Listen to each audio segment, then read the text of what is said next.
pasalamatin ninyo yung mga pastor. Morning time na pwede mo magsikrito nga kagila. Sikrito nga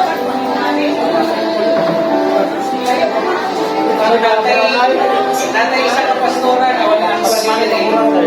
Padulong na siya sa Manila para mag-verdo sa kanyang buwan.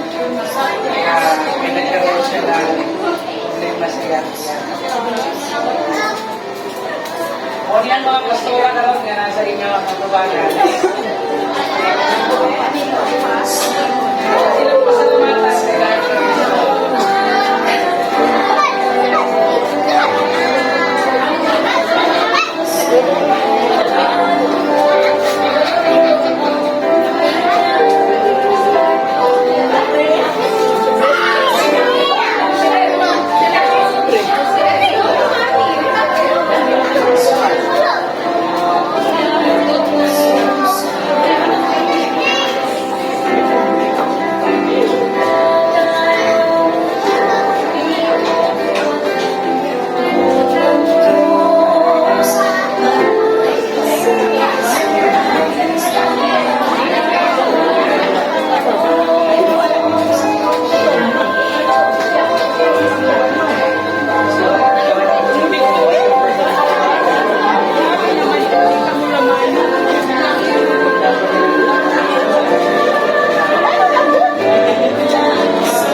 Matindog na ato sila ngayon sa pagka-internet prayer para sa mga pastor na praise God. So,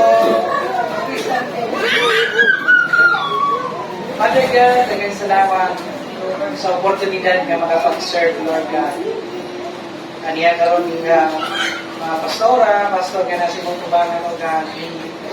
Ako, Lord God, dinidit ang light yan. We believe, Lord, na wala kami mahimo kung wala. Lord, na isa na mo Ginoo nga padulong karon sa walay tambalanan, Lord God. At Ginoo, we believe na energy na buhi na sa imong mga kamo. Ikaw may mag-protect na kaniya. Mag-atuman kaniya. As she is faithful sa imong bayan, Lord God, pilit niya malagpasan ang imong faithfulness. Kung faithful siya, Lord God, mas faithful ka sa iya. Sa Lord, ang iyong kinabuhin, ikaw may magpapalala.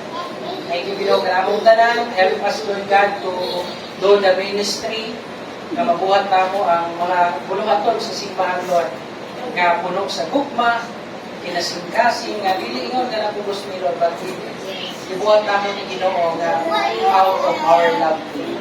Salamat, Lord, i-bless mo kining mga pastor nga natin, Ginoo. Manalangin kami and give us the enough strength to continue the task.